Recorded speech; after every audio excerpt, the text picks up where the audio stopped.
So for my project, we are making a remote controlled car. So there are 2 microbits that is being used. For these 2, it's using radio signal. So that's what we learned also in the first few lessons. It's fun because for me, I've never used a microbit before. So this interaction, I think it's a very valuable, very fun experience overall.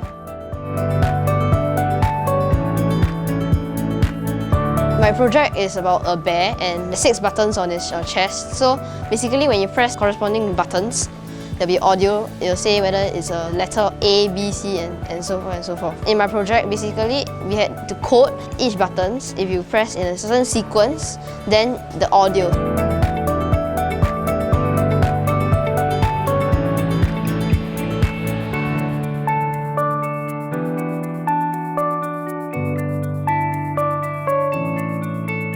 It actually has more purpose than what we thought it could do in terms of just simple stuff.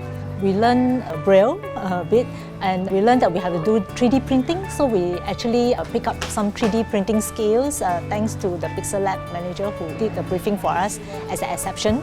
Overall, I think it's a good thing for this kind of community project because not only do the young boys learn some coding from us, we also learn to communicate with them and we learn of their skills and the capability.